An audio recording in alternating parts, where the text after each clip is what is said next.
విమానం ఎక్కింది. ఆ కిటికీ పక్కన ఒక సింగన్న అతను కూర్చున్నాడు. ఆ సీటు ఈ ఆడావుది, ఈ లేడీ, ఈ మేడ అంది. ఆ సీట్లో నుంచి లేవమని సింగ్ గారిని అడిగితే ఆయన లేగవల, రాజమౌళి లాగా నవ్వుకుంటే ఎట్లయినా పెడుతున్నాడు ఎన్ని చెప్పినా.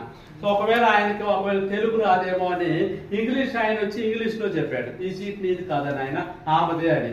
ఆయన లేగవల, రాజమౌళి లాగా నవ్వుతానే కూర్చున్నాడు సింగ్ గారు. తర్వాత హిందీ ఆయన వచ్చాడు, తమిళ ఆయన వచ్చాడు, మరాఠీ ఆయన వచ్చాడు, కేరళ ఆయన వచ్చాడు, మలయాళం ఆయన, ఎన్ని భాషల్లో చెప్పిన ఆయన పైలట్ కి టైం అవుతుంది, విమానం కదలాలి, అనౌన్స్మెంట్ వచ్చింది, ఆ విమానాన్ని 1, 2, 3 విమానాన్ని తొందరగా లేపండి అని. విమానాల్లో లెగిసేటప్పుడు ఎట్లా లెగిసింది కాబట్టి పడతారు అక్కడ నిల్చున్న వ్యక్తులు, కూర్చొని బెల్ట్ పెట్టుకోవాలా, విమానం లెగిసిన తర్వాత బెల్ట్ తీసేయచ్చు, అది ఇన్స్ట్రక్షన్స్. అయితే వీళ్ళు గొడవ జరుగుతుంది, పైలట్ కి టెన్షన్ పడుతుంది కాబట్టి ఆ సమస్య ఏదో వచ్చుకొని ఆ ఎవరైతే సింగ్ కూర్చున్నారో ఆయన చెవిలో ఒక మాట చెప్పాడు. ఆయన ఈ సింగ్ గారు ఈయన చెవిలో ఒక మాట చెప్పాడు, ఈ మళ్ళీ పైలట్ సింగ్ గారి చెవిలో ఒక మాట చెప్పాడు. అంతే, దెబ్బకి ఆయన లెగిసి ఆయన సీట్లో కూర్చుండడు. అక్కడ ఒక మేడ వెళ్ళి సీట్ ఆమె కూర్చుంది, పైలట్ లెగిసి వెళ్ళిపోయాడు.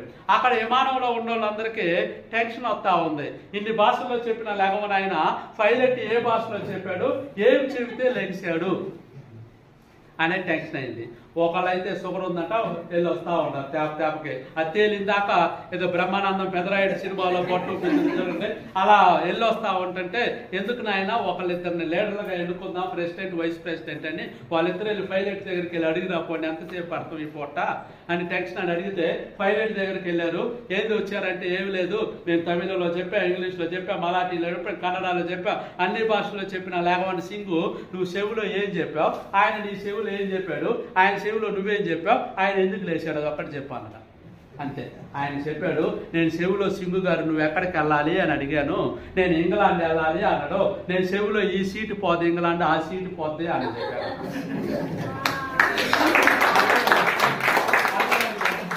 అర్థమైందా? ఇప్పుడు ఆసారక ఆసారకేంటి తేడా? క్రియాని కలపకూడదు. పాయింట్ దగ్గర పాయింట్ పెట్టాలా, కామా దగ్గర కామా పెట్టాలా, లేదంటే హోగయా. అందువల్ల